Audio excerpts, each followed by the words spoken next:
structure in terms of the, I'm going to walk you through these things in a moment or two, but he would recognize this structure. But as I say, the difference being is that the case studies that we inject into the structure, they do change. I mean, it's what keeps, somebody like myself delivering this training. If it was the same old every time, I'd have lost the will to live by now. But I've effectively been doing the Accredited Customer Experience Master training now on and off since 2006. And so it's now in version 15. So it gives you some idea about how it's evolved over that period of time. So let me give you a quick overview. Stop me at any stage, because people say I can talk for England and Colorado simultaneously. So we start off by talking about what are the latest trends. And of course, everything that's going on out there at the moment, digitization, AI, who's doing what, where, and when, what tools and techniques are people using to embrace that? How are they achieving buy-in or not, as the case may be? How are they mitigating the risk? So we start with CX trends. And each one of the modules that you see on the screen is tested through exercises for the online program. So when Rob did his program last June, he had effectively, a couple of months to finish what is effectively 10, 12 exercises. It varies depending on who's in the program. But those exercises test your learning in the context of the work you're doing at the moment. So it's not some theoretical exercise. Imagine yourself as an insurance company and know what I want you to think about, or in Amazon or something like that. We use those case studies, but then you'll apply that thinking into your own world. So the first piece of that is moving to customer centricity, which is the third box along on the top there. And what we talk about there is a reframing away from thinking about customer segmentation to thinking about customer categorization. And what we mean by that is that things like, and again, I was formerly trained in marketing. Sorry, go on, Chris. Sorry, I lost you there for about 30 seconds, maybe a minute. Oh, right. Yes, as you started talking about customer centricity. Yes, that's right. So we were talking about moving to customer centricity and what that's about. Where did it come from? What was the genesis of it? And as you know, Steve Jobs had a lot to say about that. So that was part of the beginning of it. Well, we thought back then, you're too young to realize it, but we thought back then we knew what we were doing, and we were doing re-engineering corporations and things like that. But of course, Steve Jobs got us to think in a different way. And I refer to that thinking as outside in. He referred to it as working backwards. So start with the customer and then work backwards to the technology, not the other way around. And so when we're talking about that customer centricity movement, and again, this might be a difference as well that you can discern from people who've been through the programs. All the ACX is about is allowing you to go back and justify CX on the basis that you're going to win the Triple Crown. You're going to simultaneously be able to grow revenues, reduce cost, and enhance service. And previously, if you go back 20 years, that was like, hang on a minute, you can't do all three of those things at the same time, because if you're going to decrease costs, you're going to compromise service. And if you're going to grow revenues, you're going to increase costs. That was like the relationship. So we said, no, the real acid test of people who are doing customer centricity effectively is that they will consistently win the Triple Crown. So we've got case studies in there and we talk about that and so on. But the first main exercise is on that customer categorization, which is a natural stepping stone for, okay, segmentation is what we knew, what we learned, what we did at university, what we were trained in from a marketing professional point of view. But that probably doesn't give us the resolution that we need these days. We need to become really specific about our customers' needs. So categorization isn't by circumstance. Where do you live? How much do you earn? What's your family situation? It's very much based around your needs. So we have a mechanism for actually doing that in customer categorization. That then leads into outside in strategic matrix. Part of the reframing we've done, and if you read anything about myself, you'll see that originally I was an industrial engineer, so I came from a process world. Part of a lot of thinking in CX seems separate to the mechanisms that can deliver it. In other words, the processes, the systems, the mindsets, the behaviors, our reward mechanisms, and so on. What the outside in strategic matrix does is give you a mechanism to reframe how we've done things previously to how we might do things now. And it isn't how we might do things in the future. It's the reality is that customers have always had experiences. That's part of the basis of this. It's just that we've only really started getting scientific about it in the last 20 years or so. So with that in mind, ISM gives us that framework, and particularly allows people who are very inside the organization to reframe themselves outside in, so that they see that what they're doing, say you're working in operations or something like that, or you're working in a call center, they could see very deliberately how they contribute to a successful customer outcome. Which is the next stage, is how do you articulate that, even if you can't go and ask the customers, what they want or what they need. We have mechanisms in there for actually being able to discern that as a set of metrics, which leads us into how do we innovate what we're doing at the moment. So 6-step innovation is precisely that. There's 6 steps to doing it. Originally, we used to call it the Apple innovation approach. And by definition, it came out of Apple, right? And so back in the day, around about 2005, 2006, we were writing the book called Customer Expectation Management in association with Apple, Amazon, and Virgin back then. And we wrote the book, published the book, and then Apple said, hang on a minute, we've got a better way of doing that. Which was a bit of a bummer, really. You just published the book, which tells everybody how to do. But that very quickly became an embodiment about how do you innovate anything. So if you've got a process, a system, an approach to doing things, how do you do that? And so you will have seen some of our associates are over in the US, and one of them, a lady called Molly Redenbaugh, is working closely within the Doge program. Right. And that's exactly what they're doing. They're doing innovation. So what they do is they look at what are we doing at the moment, right? What should we be doing? And then how do we innovate what we should be doing? And that can increase. If I give you an example recently, Siemens Gamesa, which is a German-based organization who specialize in renewables now. So they do those big wind farms and things like that.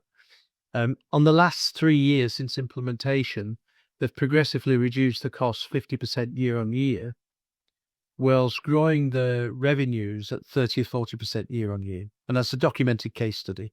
So it's one of the ones we talk about. It's won all sorts of global prizes, and people say, wow, how are you doing this? Were you weaving this magic? Were you sprinkling the pixie dust? And so it comes through 6-step innovation. Basically, what it does is so if I give you a process framework, it doesn't assume that what you're doing at the moment is what you're going to be doing in the future. What it basically sort of says is you should probably be reinventing how you're going to do what you're going to do. So that transformation happens with 6-step, and it underpinned the invention of the original iPhone, for instance. Nokia being, as you know, the leading, most profitable telecoms company on the planet back in 2006-07, and they disappeared by 2010 effectively. Whereas iPhone came along and Nokia was saying, what the hell do they know about telecoms? And you actually didn't need to know that much about telecoms. What they did was redesign that worked for you and me. And of course, the smartphone became ubiquitous. And if you're as old as I am, you can vaguely remember what it was like before we had smartphones. But these days, somebody asks you a question, you immediately pick up your smartphone and you've got the answer in 30 seconds. So that's the difference, is people doing things the old-fashioned way to people being able to, and not that the old-fashioned way was bad. It worked for the best part of 200 years. It was just that with you and I as customers now, our needs have considerably changed. Our access to information, our desire for personalization. So in a B2B context, that desire to personalize and customize to each organization you're working with is key and critical to ongoing success. It's not about necessarily an SAP cookie cutter approach to order to cash every time. It's about being able to innovate around that customer's needs. So then we move into what we call measurement. So beyond innovation, we get into, well, how do we measure the success of this? So there's a thing called the disruption factor, which is a proxy for cost, revenue, and service, when it's not always necessarily easy to dig down into how much are we going to save. Well, 40% or 60%, or it might only be as little as 35%. Those variables need some sort of correlation, and the disruption factor gives us that. And then we move into process diagnostics, and we talk about particularly CX isn't just on the surface. It's not. One of the analogies we use is like if you see a duck on a pond, is a lot of the time CX appears to be, the beautiful looking duck with the feathers and all the rest of it. But we know what's driving the duck across the pond is the legs and the systems and the processes underneath the duck. And so we talk about process diagnostics as being, how do we apply this thinking to all the internal mechanisms we've got in our organization? How do we do that? How do we connect the dots and draw the line? So we've got models for doing that, which allow us to think about that in a more scientific way. Then we talk about customer experience life cycles, Abacus, which this came out of Google originally.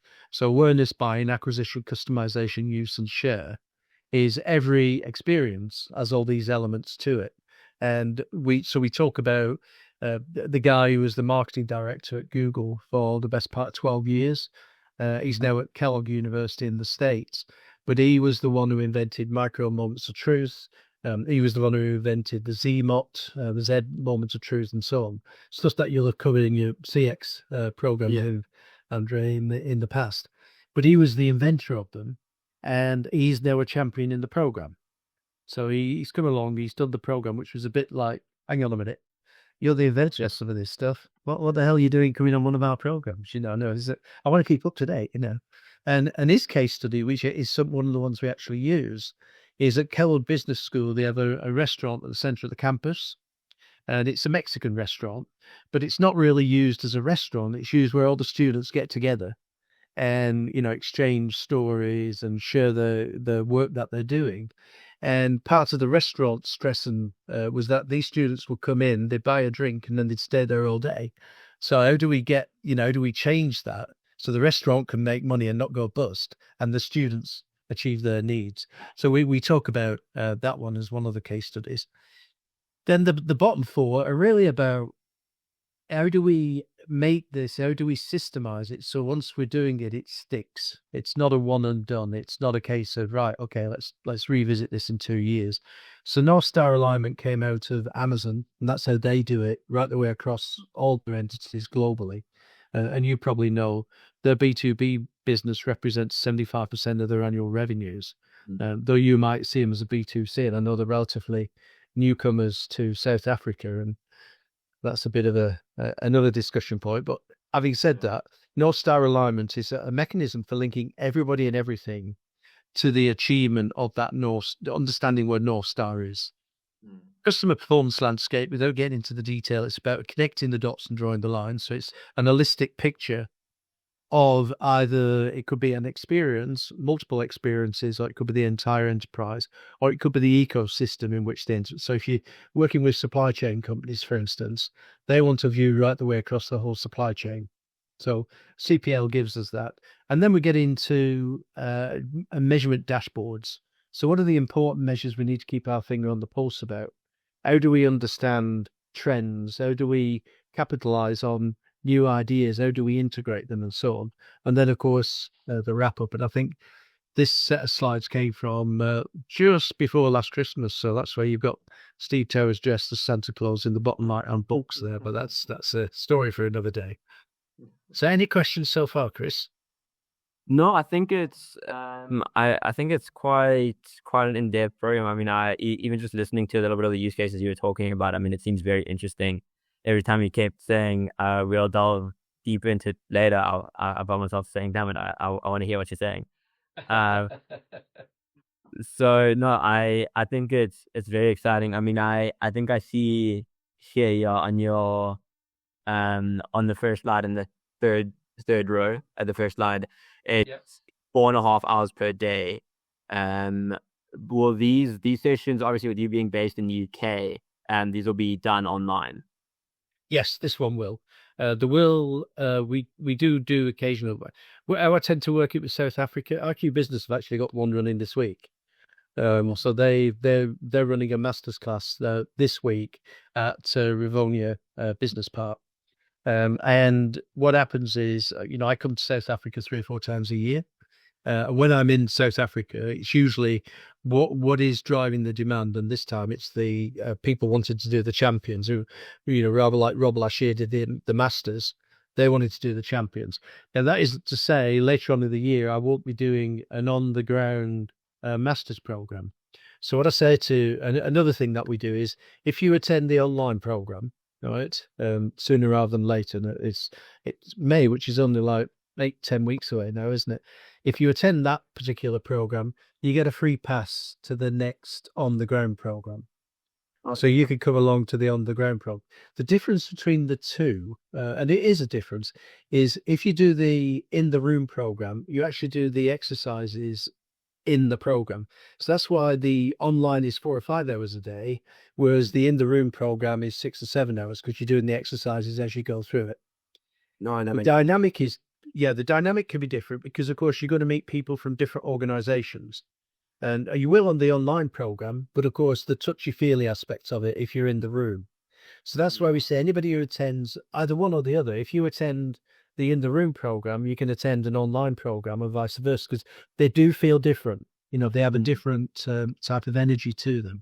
And so you would get that as an option as well once you've attended the online program. So it's not a case of, I think I'll wait till September. No, what I would do is do the online and you can start applying it. Then come in, and people don't need to know that you've already done it, by the way. Yeah. We get some people coming along who are coaches and mentors, and they'll come back to do an ACXM just to refresh, just to get back up to date.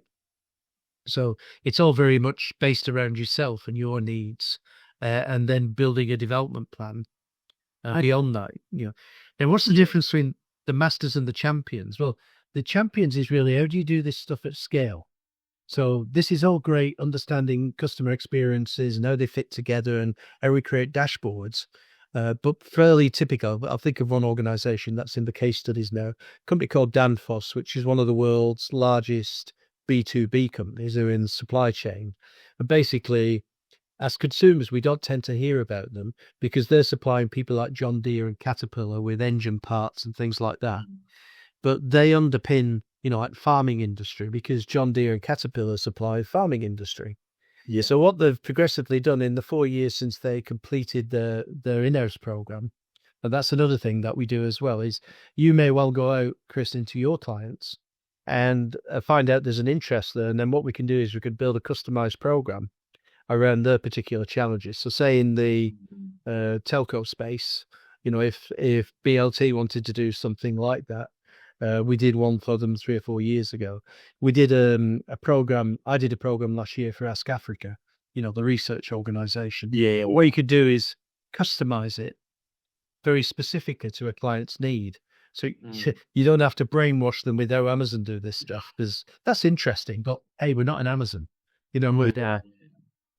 We're a local supplier, in a particular geography, in a particular vertical, so we're not trying to take over the world or the planet, So the champions is strategy, leadership, and execution.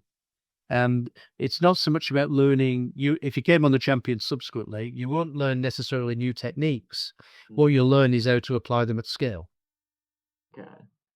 So that some people will.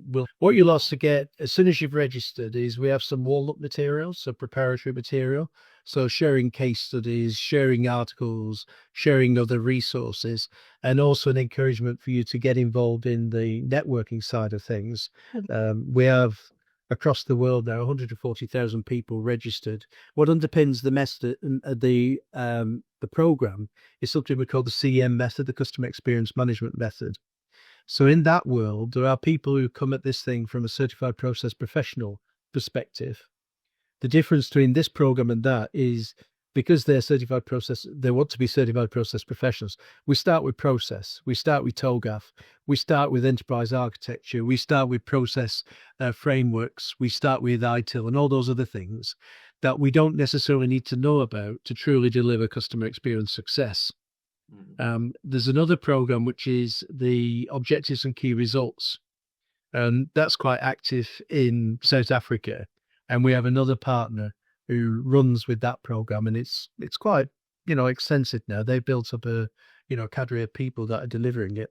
And one of the other programs is Customer Journey Management Plus, which is really a reaction to people doing journey mapping. A few years ago, people used to say to us, "We spent 4 years mapping the journey, Steve. Now what do we do?" And you go, "Really? Why?" Why have you spent 4 years doing it? So Customer Journey Management Plus shares the same underpinning method. And so if you go on either any of those programs, you'll be thinking, well, the structure is very similar, but the content is going to be very specific to what you want to get at the end of it. Right. And the other thing I talked with Rob about as well is we have partners on the ground, companies like yourself, for instance, who then go to the mentor level and add that as another revenue stream to the company's portfolio. So you can, in turn, you can go to one of your clients and the client say, hey, you want to get into the CX stuff. How do you become qualified? And you go, well, we can run a 2-day or a 4-day program for you. And you're then licensed to be able to do that. So that's when we've got, such a critical mass of people across the planet, first world, second world, third world, and that opportunity to network with other people who, as I say, one of the things we talk about is when we do the outside and strategic matrix is don't define yourself by what you do, define yourself by what you deliver. Okay. And the very answer to that question about what you deliver means that you start benchmarking yourself against people who are not in the same industry as yourself. Right. So we have people like Southwest Airlines, they benchmark themselves against Cirque du Soleil in Montreal in Canada because they're in the same business. They're not in the same industry. But how do you do customer onboarding? How do you do accounting? And that, again, is another opportunity from an outside-in perspective of learning. Is something that we really do push on. Okay. Apply them. The brass tacks of it is you've got to add to it. You've got to drill down deeper. So to make it resonate with the CFO, and you'll know these discussions from the work that you do, is you've got to get away from the theory. You've got to talk about the practical results. And that's no disrespect to, we are affiliated with people like Valeric Business School, Madrid Business School, Arizona State University. So we have people who have trained up in there as guides, as mentors and coaches. But you can go and do this over 4 years if you want. Yeah. We would say, no, do it in 4 days. You'll know enough to know that you know how to do it at the end of 4 days. The rest is learning. The rest is doing it and applying it. Yeah. Yeah, no, but I mean, I think it's going to be very interesting. I think I'm very excited for it. Because even when Rob finished it and he was giving me a breakdown about everything that he was learning, I mean, it felt like what I learned was no longer CX. It felt like it was very outdated. So I think it's going to be very, very interesting. And it's a moving feast, as I say. If Rob came and attended the program, then he would find it quite, in terms of content, quite different. And it's what inspires. If you then eventually become a mentor, it's what inspires the mentors because there's something new every time you're doing it, and you're learning because you have to get your head around it. Is how did they do that? Oh, well, they did this and this. Oh, right, okay. And of course, it keeps you active and participatory. In terms of, I do a lot of conferences and keynotes. So the keynote I'll be doing in a couple of weeks when we do the symposium is really around what are the global trends that if you're just in, say, for instance, South Africa or just on the continent, you don't necessarily know what's happening over in Europe or what's happening in India or China or whatever. So the network gives us that information. It's not a case of we need to be there all the time, but that. Injecting that in. And then, for instance, we did one which was with IT Web last October. And one of the ideas there was one of my compatriots, a guy called Jim Siner, who used to be the SVP for Gartner. And he came up with a sort of a maturities model around AI. And that allows you, based on that maturities model, which is like a 20-minute exercise, to understand how you need to talk to the other executives in your organization about the value or not of AI, the risks associated with it, and so on. And he came up with he test drove it in one of the enterprises he's working with over there in Phoenix, Arizona, and then we integrated it in the program. So if you get exposure to that, you might think, oh, I could improve that. And therein is exactly the point, is if you improve it and then with your permission, we reintegrate it. So it's a continual evolving mechanism.